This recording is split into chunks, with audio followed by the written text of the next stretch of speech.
We can divide the production of a photograph into multiple steps. In this video, we'll break down the first step, which is the preparation.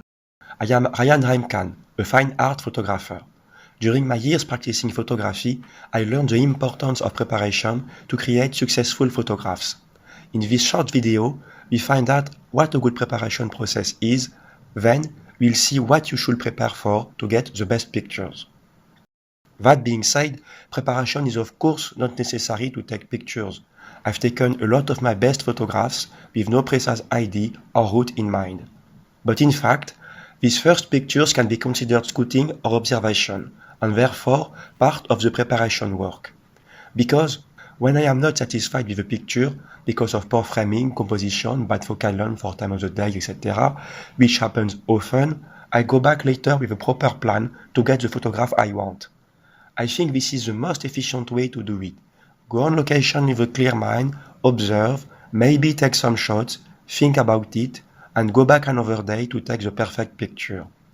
If you cannot do scouting on location, you can still use Google Maps or Street View, but being there in person will allow you to gather more information and have a more concrete and extended idea of your subject. After the observational step, you can start drawing conclusions about how you are going to photograph the location. The most evident part is the technical side, such as choosing the right lens or the right film speed. Here you want to be sure to not find yourself unable to take the picture you want because you don't have the right gear. For example, if the location has narrow streets, you'll need a wide angle. If you plan to shoot extensively, take more batteries and film. If it's night, you may need a tripod. That leads us to environmental factors that can dramatically change the quality of your pictures. Choosing the day or the hour you'll shoot can greatly improve the quality of your photographs. So make sure to check the weather forecast, how busy the area is, and other environmental factors. I will give you two concrete examples of how choosing the right time can improve or spoil your photographs. Before taking this photograph of the Cathedral d'Orléans, I knew it was unlit late at night and therefore I would have this contrast between the darkness of the edifice and the lit street. If I had come earlier in the night or during the day, I would have ended up with an ordinary and less interesting photo. On the contrary, here, I made the mistake of going out on garbage collection day, and thus ended up with unsightly trash cans in my photograph. I have plenty of other examples where just choosing the right day and the right hour radically changed the picture I got. If you'd like me to analyze my pictures in depth, I do that on Electrocroissant in the contact sheets posts. The weather, the season, the hour of the day, foot traffic, all these factors can dramatically change the quality of your photographs. Do not neglect them.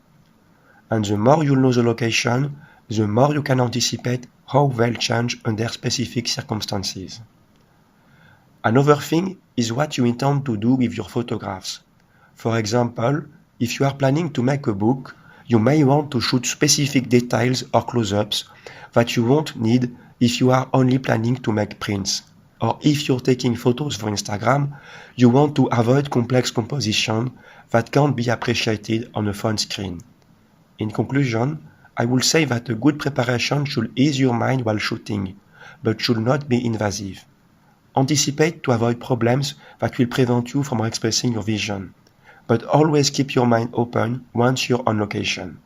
Some opportunities may appear and you don't want to miss them because you are clinging to a plan.